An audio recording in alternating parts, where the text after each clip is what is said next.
The last video from this chapter on blood covers the concept of blood typing so that blood can be shared. But is a very good preview, introduction to what we're going to talk about later on after your first test when we get into the lymphatic system and defense.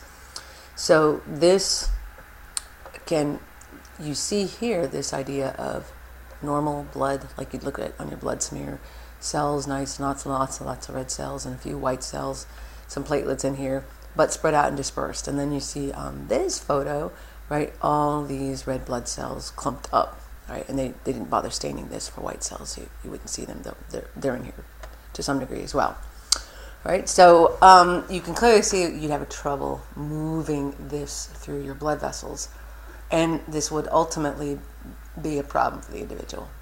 Now, in reality, the reaction that we call agglutination of the cells wouldn't directly kill a person, but because this would lead to the lysis or destruction of these cells, which would release their hemoglobin, we could see this patient go into kidney failure, which then would kill them.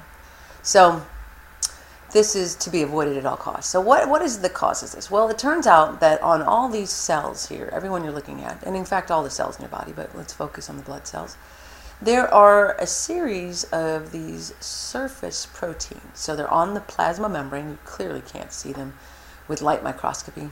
You have to have very high magnification electron microscopy to be able to see these proteins, but they are all over these membranes. And the purpose of these are basically this group we're going to talk about, and we're going to call antigens. And when they're your antigens, we refer to them as self-antigens, right?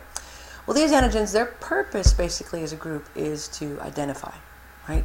So a lot of the functions of your body get done by proteins, and these proteins are then put into separate groups. So proteins is an overarching category, and then there's a lot of subgroups, including these things we call antigens.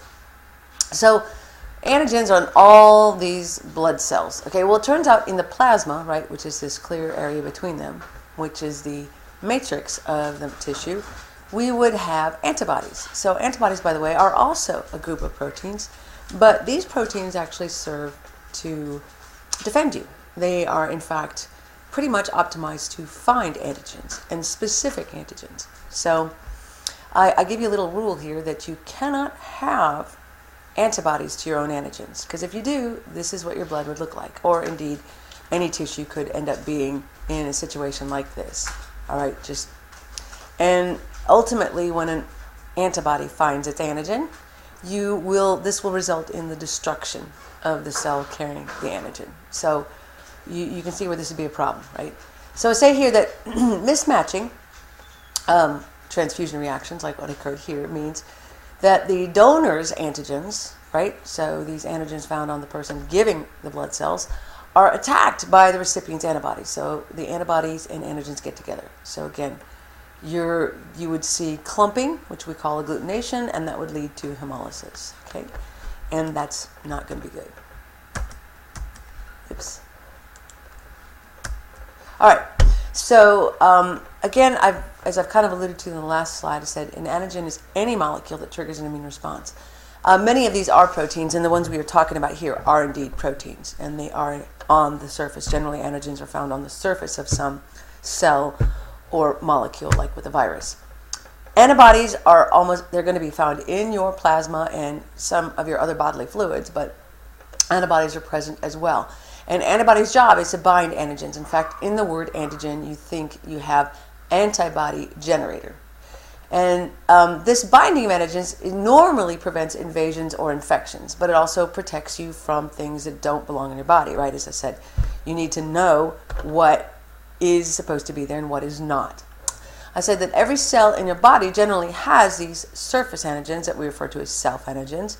And there are many, many of these, but for blood, there are two groups of antigens that we have to know about in order to see if the tissue can be shared.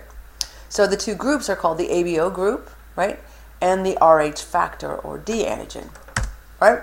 So this cartoon shows you the idea of the, right, in just a shape form, which this would be true. The antigens are proteins, so they do have unique shapes, and so do the antibodies, right?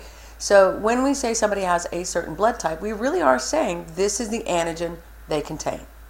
And of course, blood type O has neither of the A or B antigens, all right? And this is the ABO group. We also have to talk about the RH group, so just stay tuned. All right?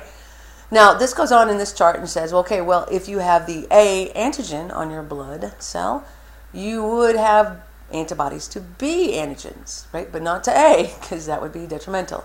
And if you're B antigen and blood type B, you would have A antigens. If you are AB, you'd have none. And if you were O with no antigens, you'd have both A and B. All right? And so again, as we've covered here, and this leads to some confusion with students. So I say, now look, be very careful about the process and very careful about what we do in lab with using those blood typing cards. The blood typing cards are there just to identify the surface antigens, all right? So the antibodies we use on those cards are not the antibodies from the person whose blood we are using, okay? So that's where some confusion starts. Okay, so don't let that be you. I say, the antibodies, again, on those cards are there to identify the antigens. Once the antigen is recognized or identified, shown to be there by the clumping, you know the person's blood type. It is that. All right?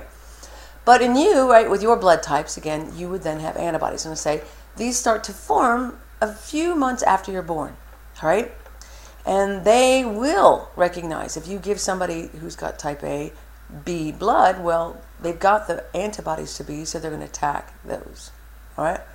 And similarly, if you give somebody with A blood, B blood, right, they've got the B antibodies. If you give O people, A or B, well, they have, or AB, they have both antibodies, and they'll destroy anything but their own blood type. All right? So now the RH group is this different set that we have to also, so we have to match both these sets of antigens. And I say here we represent the most common antigen as antigen D in this group of antigens, all right? And it says most people have this, and they have the presence of the antigen is noted by positive, right? And since our rule was if you have the antigen, you cannot have the antibody, I'm just stating here that they don't have RH antibodies, because that would cause agglutination, all right? But I mentioned here that unlike this ABO group, the RH antibodies are not just produced right after, within a few months after you're born. And the RH antibodies, of course, would only be in the, 15 or so % of people who were RH negative, because that RH negative means they don't have the D antigen, and therefore they could have the RH antibodies. But I state here that in RH negative people, the cells, again, the cells in their body have to be sensitized. So they have to be exposed to the antigen to make the antibodies. Okay, and this is generally the way it does actually work. The ABO is an exception to the rule. All right, so here's where you are most likely to see the problem, outside of transfusion. So if you're an RH negative person and you've never received a transfusion, well, there's no problem. And you shouldn't have any antibodies to RH or D antigen. But when an RH negative mom, right, has a fetus who's RH positive, and this would happen, of course, if RH negative mom was, the father was RH positive. Okay, and I say not the firstborn, but the subsequent pregnancies, because in the first pregnancy there'd be sensitization. So mom gets exposed during delivery, right? So she, again, baby is producing its own cells. Its cells have the RH antigens, but the baby's cells don't cross the placenta, and mom's cells don't cross the placenta, right? So there is no exposure in mom. But at delivery, since the placenta has both mom and baby's blood in it, baby's blood was likely to leak into and be absorbed into mom's body, which means that then, right, as it shows you right here in a kind of close-up magnification, then mom's cells start to, right, recognize baby's foreign antigens to RH and begins making antibodies. So mom, right, gets sensitized in that first, and she subsequently starts making antibodies to RH factor or D antigen. Okay, so her next pregnancy, it turns out the antibodies are proteins, right, not cells like the red blood cells. So the antibodies will move in, as they're showing you here. They move into circulation, into the next babies in utero, right? And begin attacking the blood cells, all right? Destroying the blood cells lead to anemia, hypoxia, right? Low oxygen, brain damage, and death. We address this potential lethal and serious problem simply by giving Rh negative moms RhoGAM, all right, before the birth of their child, all right? And every pregnancy she'd have to have that, and we'd want it given within a certain period on her first pregnancy, so that she never gets to a point of making antibodies herself, right?